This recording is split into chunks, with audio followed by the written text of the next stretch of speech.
The Art of War by Sun Tzu, translated by Lionel Giles. Part 1. Laying Plans. Sun Tzu said, "The art of war is of vital importance to the state. It is a matter of life and death, a road either to safety or to ruin.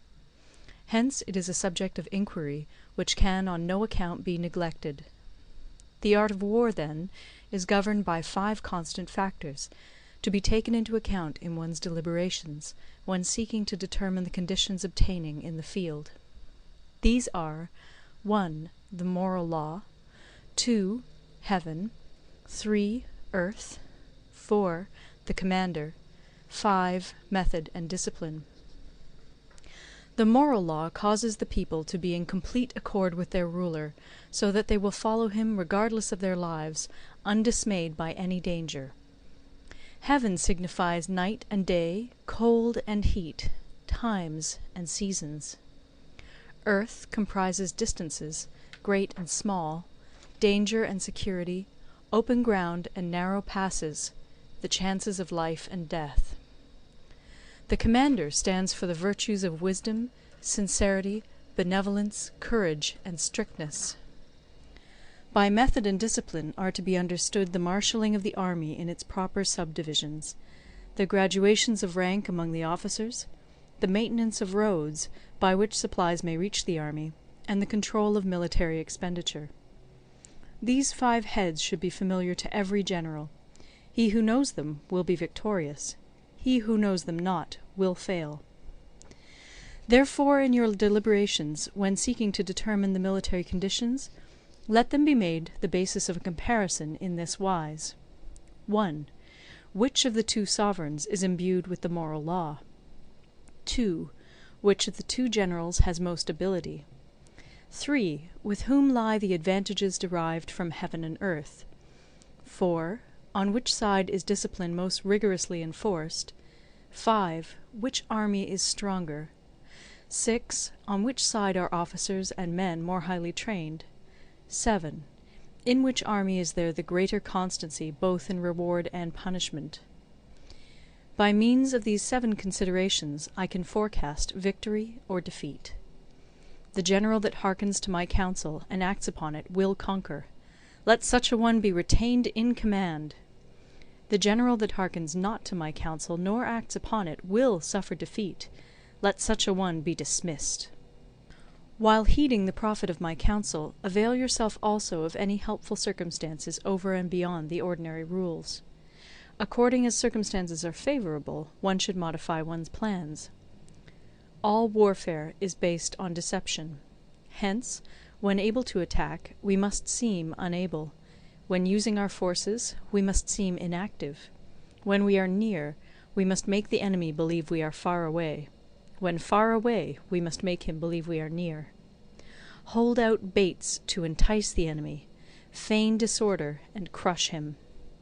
If he is secure at all points, be prepared for him. If he is in superior strength, evade him. If your opponent is of choleric temper, seek to irritate him. Pretend to be weak, that he may grow arrogant. If he is taking his ease, give him no rest. If his forces are united, separate them. Attack him where he is unprepared. Appear where you are not expected. These military devices, leading to victory, must not be divulged beforehand. Now the general who wins a battle makes many calculations in his temple ere the battle is fought. The general who loses a battle makes but few calculations beforehand. Thus do many calculations lead to victory, and few calculations to defeat. How much more no calculation at all? It is by attention to this point that I can foresee who is likely to win or lose. End of Part 1. Part 2. Waging War. Sun Tzu said, "In the operations of war, where there are in the field 1,000 swift chariots, as many heavy chariots, and 100,000 mail-clad soldiers, with provisions enough to carry them 1,000 li, the expenditure at home and at the front, including entertainment of guests, small items such as glue and paint, and sums spent on chariots and armour, will reach the total of 1,000 ounces of silver per day. Such is the cost of raising an army of 100,000 men. When you engage in actual fighting, if victory is long in coming, then men's weapons will grow dull and their ardour will be damped. If you lay siege to a town, you will exhaust your strength. Again, if the campaign is protracted, the resources of the state will not be equal to the strain. Now, when your weapons are dulled, your ardour damped, your strength exhausted, and your treasure spent, other chieftains will spring up to take advantage of your extremity. Then no man, however wise, will be able to avert the consequences that must ensue. Thus, though we have heard of stupid haste in war, cleverness has never been seen associated with long delays. There is no instance of a country having benefited from prolonged warfare. It is only one who is thoroughly acquainted with the evils of war that can thoroughly understand the profitable way of carrying it on. The skilful soldier does not raise a second levy. Neither are his supply wagons loaded more than twice. Bring war material with you from home, but forage on the enemy. Thus the army will have food enough for its needs. Poverty of the state exchequer causes an army to be maintained by contributions from a distance. Contributing to maintain an army at a distance causes the people to be impoverished. On the other hand, the proximity of an army causes prices to go up, and high prices cause the people's substance to be drained away. When their substance is drained away, the peasantry will be afflicted by heavy exactions. With this loss of substance and exhaustion of strength, the homes of the people will be stripped bare, and 3/10 of their income will be dissipated, while government expenses for broken chariots, worn-out horses, breastplates and helmets, bows and arrows, spears and shields, protective mantles, draught oxen, and heavy wagons will amount to 4/10 of its total revenue. Hence a wise general makes a point of foraging on the enemy. 1 cartload of the enemy's provisions is equivalent to 20 of one's own, and likewise a single picul of his provender is equivalent to 20 from one's own store. Now in order to kill the enemy, our men must be roused to anger.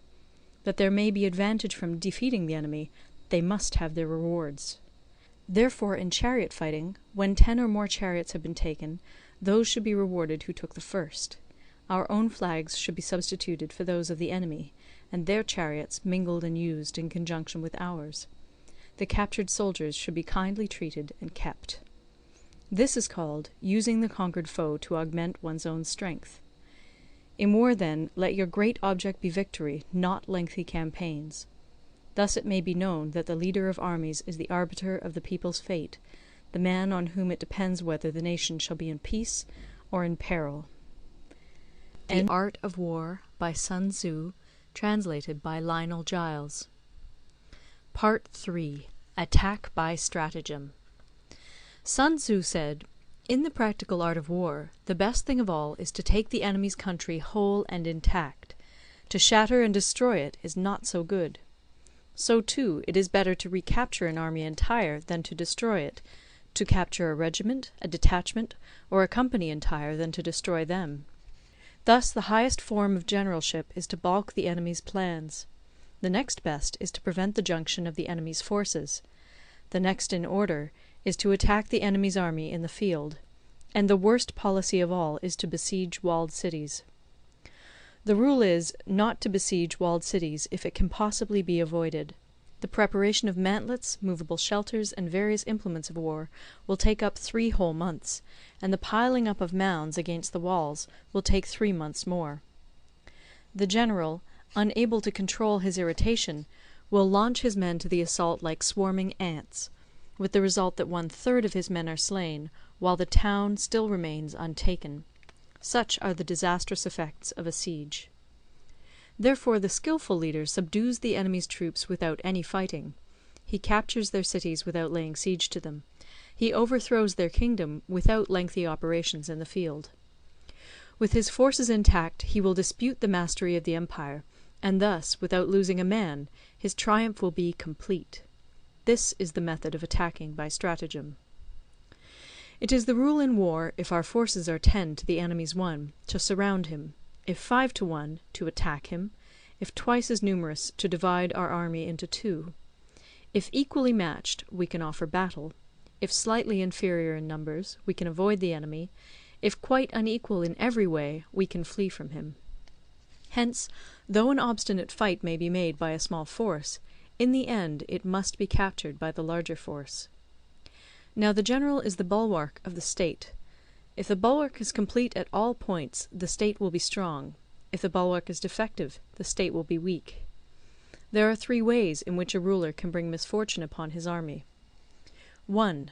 By commanding the army to advance or to retreat, being ignorant of the fact that it cannot obey. This is called hobbling the army. 2. By attempting to govern an army in the same way as he administers a kingdom, being ignorant of the conditions which obtain in an army.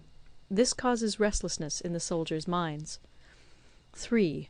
By employing the officers of his army without discrimination through ignorance of the military principle of adaptation to circumstances. This shakes the confidence of the soldiers. But when the army is restless and distrustful, trouble is sure to come from the other feudal princes. This is simply bringing anarchy into the army, and flinging victory away. Thus we may know that there are 5 essentials for victory. 1. He will win who knows when to fight and when not to fight. 2. He will win who knows how to handle both superior and inferior forces. 3. He will win whose army is animated by the same spirit throughout all its ranks. 4. He will win who, prepared himself, waits to take the enemy unprepared. 5. He will win who has military capacity and is not interfered with by the sovereign. Hence the saying, if you know the enemy and know yourself, you need not fear the result of 100 battles. If you know yourself, but not the enemy, for every victory gained you will also suffer a defeat. If you know neither the enemy nor yourself, you will succumb in every battle. End of Part 3. Part 4. Tactical Dispositions. Sun Tzu said, "The good fighters of old first put themselves beyond the possibility of defeat, and then waited for an opportunity of defeating the enemy. To secure ourselves against defeat lies in our own hands, but the opportunity of defeating the enemy is provided by the enemy himself. Thus the good fighter is able to secure himself against defeat, but cannot make certain of defeating the enemy. Hence the saying, one may know how to conquer without being able to do it." Security against defeat implies defensive tactics. Ability to defeat the enemy means taking the offensive. Standing on the defensive indicates insufficient strength. Attacking, a superabundance of strength. The general who is skilled in defence hides in the most secret recesses of the earth. He who is skilled in attack flashes forth from the topmost heights of heaven. Thus, on the one hand, we have ability to protect ourselves, on the other, a victory that is complete. To see victory only when it is within the ken of the common herd is not the acme of excellence. Neither is it the acme of excellence if you fight and conquer, and the whole empire says, "Well done!" To lift an autumn hair is no sign of great strength. To see the sun and moon is no sign of sharp sight. To hear the noise of thunder is no sign of a quick ear. What the ancients called a clever fighter is one who not only wins, but excels in winning with ease. Hence his victories bring him neither reputation for wisdom nor credit for courage. He wins his battles by making no mistakes. Making no mistakes is what establishes the certainty of victory, for it means conquering an enemy that is already defeated. Hence the skilful fighter puts himself into a position which makes defeat impossible, and does not miss the moment for defeating the enemy. Thus it is that in war the victorious strategist only seeks battle after the victory has been won, whereas he who is destined to defeat first fights and afterwards looks for victory. The consummate leader cultivates the moral law and strictly adheres to method and discipline. Thus it is in his power to control success. In respect of military method we have, firstly, measurement; secondly, estimation of quantity; thirdly, calculation; fourthly, balancing of chances; fifthly, victory.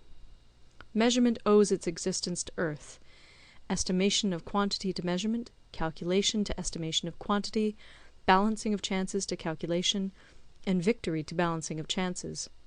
A victorious army opposed to a routed one is as a pound's weight placed in the scale against a single grain.